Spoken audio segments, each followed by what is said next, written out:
Σήμερα, Μιχάλη μου, θα φτιάξω χαλβά με ταχίνι. Έχω πολλούς χαλβάδες με σιμιδάλι. Τώρα θα τον φτιάξω τον παραδοσιακό με ταχίνι. Μα δεν τι ωραίος. Από σύσταση και γεύση είναι καλύτερος από αυτό που αγοράζαμε. Έτσι λες. Σίγουρα. Εγώ θα το φτιάξω με φιστίκια καβουρδισμένα και λατισμένα, ξεφλουδισμένα. Μπορεί να το κάνουν με κακάο, μπορεί να τα κάνουν και με ασπρισμένες καβουρδισμένες αμυγδαλόκουνες. Σπασμένες, δεν θα τις βάλεις ολόκληρες. Πρέπει να τις αλέσουν κάπως έτσι όπως έχω αλέσει τούτες εγώ. Αλλά η συγκεκριμένη μου συνταγή είναι με τούτα τα φιστίκια τα αλατισμένα. Και συνεχίζουμε. Πρώτον υλικό μας είναι το ακατέργαστο ταχίνι. Έχω εδώ 600 γραμμάρια. Είναι σχεδόν 3 ποτήρια. Εγώ, φίλες μου, έβαλα την κατσαρόλα αυτή πάνω στη ζυγαριά μου, τη μηδένισα και έριξα μέσα 600 γραμμάρια ταχίνι να κατέργαστεί.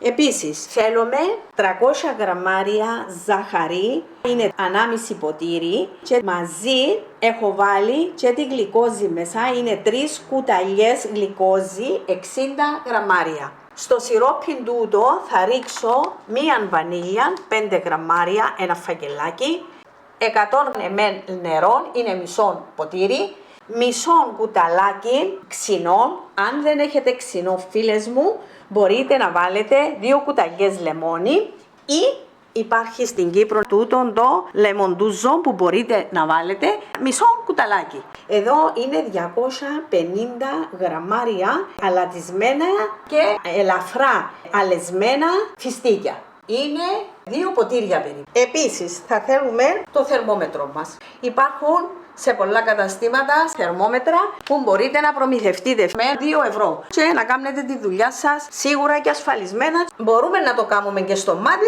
αλλά με το θερμόμετρο είμαστε πιο σίγουρες. Και προχωρούμε με την εκτέλεση.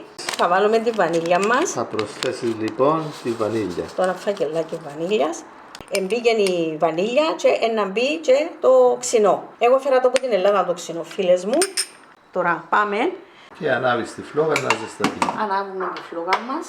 Έβαλα το ταχίνι μου, το θέλω χλιαρό, δηλαδή 35 με 40 βαθμούς. Και μόλις πάρει μια βράση θα το σβήσω. Δεν θα το αφήσουμε να κοχλάσει, Μιχάλη. Έγινε χλιαρό. Ακόμα λίγο το σβήσω. Χλιαρό. Θα σβήσεις τη φλόγα για το ταχίνι. Στο κατσαρολάκι με τη ζάχαρη, τη γλυκόζη, το ξινό και τη βανίλια θα προσθέσω και 100 ml κρύο νερό. Και ανάβουμε και τη φωτιά μας για το σιρόπι τούτο που να κάνουμε μία σαν καραμέλα. Θα δείτε τη διαδικασία. Τώρα ανακατεύουμε το συνέχεια. Η ταχίνι μόλις γίνει χλιαρή, είπες θα σβήσεις τη φλόγα.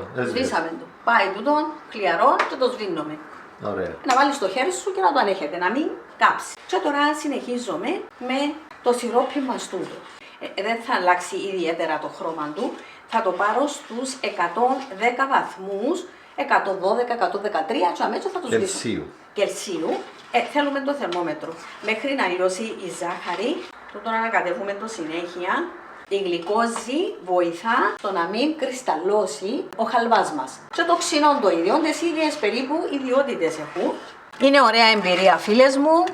Προσέχουμε μου την καραμέλα τούτη, διότι αναπτύσσει υψηλές θερμοκρασίες. Τον σβήσαμε το. Συνταγή δεν είχαμε. Έτυχε που έκαμα και δεν μου ήρθε η σύσταση που ήθελα στο χαλβά. Ελουβούσε, δεν έστεκε ωραία. Δεν ήταν έτσι σκληρό να τον τρώεις και να είναι μαστιχωτός, να καταλήγει μαστιχωτός στο στόμα σου. Δεν ήταν ωραίο. Και πειραματίστηκα. Μέχρι που τον κατάφερα. Που τον κατάφερα, ακριβώς. Και σου είπαμε ότι είναι καλύτερος από αυτό που αγοράζαμε. Και εν τούτη καραμέλα, όλων των μυστικών, βουδιά, τούν την ωραία νυφή, τούν τον ωραίο χαλβά. Να το προσέξετε πάρα πολλά. Είναι βαχύ σιρόπι, διότι είναι πολλά λιόν το νερό μέσα. Χαμηλώσαμε τη φλόγα. Θέλει να κάνουμε τώρα. Αν φτάσει και διαλυθεί η ζάχαρη, δεν θέλει να κάνουμε ιδιαίτερο το σιρόπια. Άμα διαλυθεί η ζάχαρη, 106 βαθμούς Κελσίου και προχωράει, 107, 108 και πάει, 110 τώρα. Εντάξει, 110 και θα το αφήσω ακόμα λίγο και θα σβήσω. 110 είναι το ελάχιστο και αφήνουμε το ακόμα λίγο πάνω στη φωτιά μας. Ακόμη κανένα λεπτό. Κανένα λεπτό είναι. Ωραία. Έζουσα στη φλόγα. Σβήνουμε τη φλόγα, φίλες μου, και προχωρούμε. Τώρα, φίλες μου, θα το χτυπήσω. στο σιρόπι δηλαδή. Ναι. Να σπρίζει. Σιγά σιγά δυναμώνω. Εν τούτη η τέχνη του. Τούτη είναι η τέχνη για να έχετε το χαλβά, τούτον που αγοράζομαι, τούτον μπακάλι μας. Είναι ωραία εμπειρία. Είναι ωραία εμπειρία, πες μου. Είναι ωραίο παιχνίδι. Παιχνίδι δημιουργίας όμως και προσφοράς. Άσπρισε. Άσπρισε. Καλό χτύπημα. Καλό χτύπημα να σπρίσει. Για πεις το Μιχάλη. Να δω. Μάλιστα, είναι άσπρο. Τι θα κάνουμε τώρα. Τώρα σε θέλω κάβουρα να πατάς τα κάρβουνα. Τώρα να δείτε τι θα γίνει. Α, το νομίζω μια χαρά. Να γίνει μια κρέμα. Αλλά θέλει να γίνει σαν κρέμα πιχτή. Ναι, ναι. Άντε Μιχάλη μου, έτοιμο. Ωραία. Με το μίξερ του χέρι θα κάνετε τη δουλειά σας. Χρειάζεται το μίξερ. Βέβαια. Αυτή η δουλειά δεν μπορεί να γίνει στο χέρι. να Όχι, το κάνει. όχι, δεν μπορεί. Και τώρα το σιρόπι μας το ασπρισμένο, το χτυπημένο και ασπρισμένο πάει στο χλιαρό ταχίνι. Και το ανακατεύεις λίγο να γίνει ανάμειξη. Κυκλικές κινήσεις. Ακόμα ένα χέρι, βοήθεια. Παρόλο που τις δοκιμές μου κάνω τις μόνη μου. Τέλεια μόνη σου. Δεν μπορώ να έχω άλλους μες στα πόδια μου. Ούτε μικρούς, ούτε μεγάλους. Όταν είναι νέες συνταγές που κάνεις τα πειράματα, τις κάνεις με απόλυτη ησυχία. Ναι, για να μπορώ να συγκεντρώνομαι. Την καραμέλα, δεν την αφήνουμε να αλλάξει χρώμα. Μια ξεχωριστή καραμέλα. Και Ανακατεύομαι. συνεχίζουμε να Πολύ να ανακατεύουμε. ανακάτεμα. Θέλει Και χαπίζει. ανακάτεμα, ναι. Και σιγά σιγά να χαπίζει. Σιγά σιγά να αρχίσει να πίζει. Να γίνει μια ζύμη. Μη σταματήσετε εδώ. Ζύμη. Ναι. Μη σταματήσετε. Σε αυτήν τη φάση, φίλες μου, Προσθέτεις θα ρίξουμε τα αμύγδαλα, τα φιστίκια. Οπότε προσθέτεις και όσα φιστίκια θέλεις. Όσα θέλει ο καθένας μπορεί να προσθέσει. Ακριβώς. Να φύγω και λίγα από πάνω. Τώρα να δείτε μπορεί να γίνει μια ζύμη, δεν το πιστεύετε. Αλλά είναι ωραία εμπειρία. Φίλες μου, βλέπεις το πάρκι και Είναι πιζί. Λίζα. Αν και έχουμε και το γάντι μας το πλαστικό. Το θερμομονωτικό. Η εγγονή μου ερωτούσε τι το κάνεις αυτό γιαγιά, τι το χρειάζεσαι το γάντι.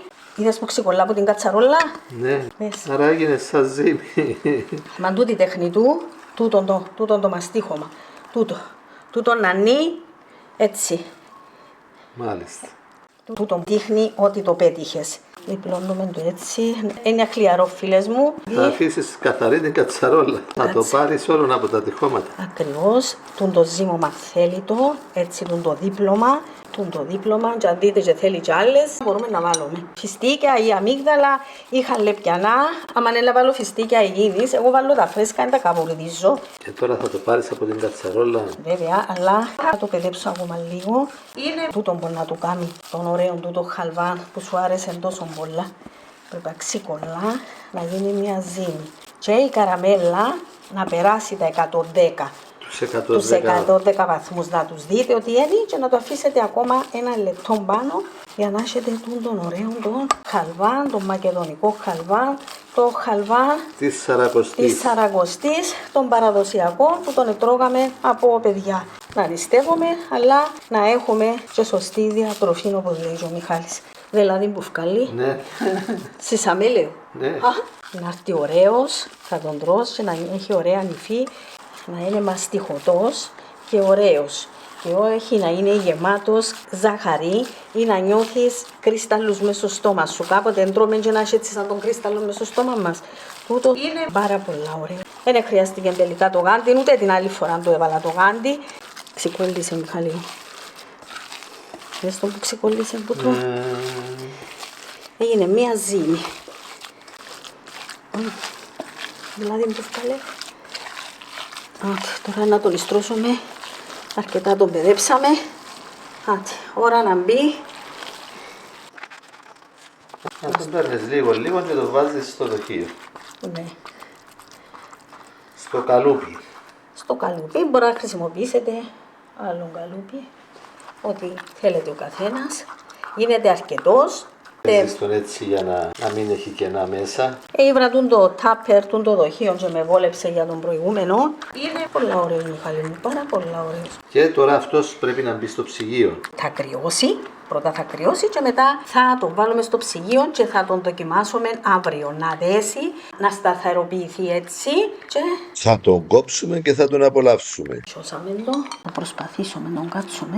Τον πιέζεις και με το κουταλάκι να καθίσει κάτω για να μην υπάρχουν κενά. Μπράβο Μιχάλη, ό,τι μπορούμε το καλύτερο κάνουμε. Η Ελίζα προσέχει την κάθε λεπτομέρεια. Προσπαθώ. Είναι λίγο ψυχοφθόρο, αλλά αρέσκει μου. Ωραία. Άντε Μιχαλάκι μου. Να δω αν κάτσε παντού καλά. Εντάξει, έχει γεμίσει. Έχει γεμίσει, να το δούμε έτσι στα πλάι, να μην έχει κενά. Θα κρυώσει και θα μπει... Στο ψυγείο. Ναι, εγώ βάλω το ξεσκέπαστο και μετά σκεπάζω το.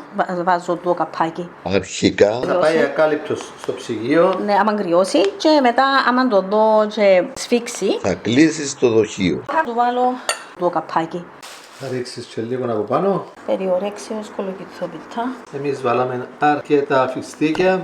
Καθένας θα βάλει, είπαμε, όσα θέλει και ό,τι θέλει. Αν θέλει φιστίκια ράπικα, ξεφλουδισμένα αλατισμένα, ή φιστίκια υγιεινής, ή καβουρδισμένα αμύγδαλα λεσμένα. Αυτό. Και τώρα θα τον αφήσουμε έξω από το ψυγείο να κρυώσει τελείως. Είναι χλιαρός. Και μετά να πάει στο ψυγείο. Και από αύριο τον απολαμβάνουμε. Μετά από μία μέρα στο ψυγείο, Πάμε. Άντε να δούμε. Νομίζω φτιάχνει. Ώρα καλή και ώρα χρυσή φίλες μου, θα ξεφορμάρουμε. Πάντως σφίξε ωραία. Πάμε, έλα ρε μάνα μου. Έλα να δούμε. Έλα, έρχεται Μιχάλη. Ναι, πιες. Ένιωσα το. Έπιασε. Ένιωσα τον. Μια χαρά. Δέτε τι ωραίος χαλβάς βγήκε. Δέτε τι ωραίος. Δέτε φίλοι μου και φίλες. Χαλβάς με ταχίνι. Χαλβάς υπέροχος για τη Σαρακοστίνα από την Ελίζα με πολύ αγάπη, φίλοι και φίλες. Φανταστικός, καλύτερος από αυτόν που αγοράζαμε. Ένα λεπτό και να γυρίσω από την άλλη μερικά από την ίσια του. Ένα λεπτό και να Ναι. το φέρω από την ίσια του. Έχει πιο πολλές κούνες. Αυτός είναι ο χαλβάς της Ελίζας. Χαλβάς για τη Σαρακοστίν. Έτοιμος, φτιάξτε τον κι εσείς φίλοι και φίλες. Αυτός είναι τέλειος χαλβάς. Όχι σιμιδαλένιος, είναι με ταχίνι. Άντε, κόψε και ένα κομματάκι. Εγώ έφα από τον προηγούμενο αρκετό σήμερα. Ναι. Ναι, αλλά θα φάω και τώρα ένα Να τον κομματάκι. κατεβάσουμε κάτω για να μπορέσουμε να τον κόψουμε. Θε Μιχάλη. Θέλει μαχαίρι μεγάλο. Ναι. Θέλει Έχεις μεγάλο δίκιο. μαχαίρι. Να φέρω μεγάλο. Ναι, Πιο μεγάλο. κόβεις φιστίκια. Φιστίκια, έγινε ωραίος, τραγανός, σφιχτός, ωραία νυφή, Μαστιχωτός. ωραία δομή μέσα. Τώρα να το δείτε φίλες μου. Με όλα τα μυστικά για να έχετε επιτυχία. Τον έχω αφήσει από τα ψέσεις στο ψυγείο Ναι. για να δέσει όπως λέμε. Το Μιχάλη. Βλέπεις. Δε τι ωραίο. Βλέπεις, αυτός Κοίτα. είναι χαλβάς. Αυτός είναι χαλβάς με ταχίνι. Να το Μιχάλη. Ωραία. Ένα μικρό κομμάτι θα κόψω. Να βγάλει και μια έφαγε φωτογραφία αρκετό. έτσι. Ναι. Φίλες μου, έχει διάφορες παραλλαγές με αμύγδαλα, καβουρδισμένα, με φιστίκια υγιεινής, με κακάο, σοκολάτα.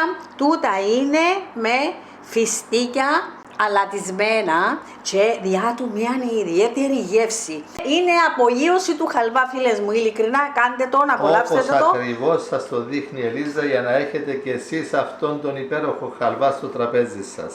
Θα τον απολαύσουν όλοι και θα πάρετε συγχαρητήρια. Να είστε όλοι καλά. Φίλες και φίλοι, παρόλο που δεν είναι για χόρταση, είναι επιδόρπιο, εγώ σήμερα πήγα πολλές φορές στο ψυγείο και έφαγα κομματάκια. Θα πάρω ακόμα λίγο. Από τον νέο. Έχει σφίξει πάρα πολύ ωραία. Είναι ωραίος μαστιχωτός. Δεν είναι υπερβολικά γλυκός. Αρκετό να... Μου θυμίζει κάτι πολύ ωραίο. Δεν θυμάμαι ακριβώς τι ωραίο μου θυμίζει, πάντως είναι υπέροχος, φανταστικός. Δεν λιώνει ακριβώς άμεσα μες στο στόμα, θέλει το μάσιμά του. Έτσι είναι ο χαλβάς. Δε τι ωραία, δε τι ωραία. Και το νιώθεις, το απολαμβάνεις. Και τα φιστίκια που έχουν την αλμυράδα μέσα, τα ελαφρώς αλατισμένα. εξαιρετικά φίλες μου, ακόμα μια συνταγή για την οικογένεια μου και για όλους εσάς. Σας ευχαριστούμε που είσαστε μαζί μας σε τούτον το όμορφο ταξίδι, φίλες και φίλοι μου. Ευχαριστώ όλους όσοι κατέβασαν με τη βοήθεια μου ή από μόνοι τους την εφαρμογή Αγορά Φιδείας, και επειδή πολλοί προσπαθούν να με πάρουν τηλέφωνο και να μου εκφράσουν την υποστήριξή τους, ανακοινώνω το τηλέφωνο μου 99652-916. Όποιος θέλει μπορεί να με πάρει για οποιοδήποτε λόγο, είτε για να το βοηθήσω να κατεβάσει το Αγορά Φιδείας, για να μπορέσουν να ψηφίσουν στις επερχόμενες προκριματικές εκλογές για την επιλογή των 56 υποψηφίων της άμεσης Δημοκρατίας Κύπρου. Ευχαριστώ και πάλι, να είστε όλοι καλά και θα τα ξαναπούμε.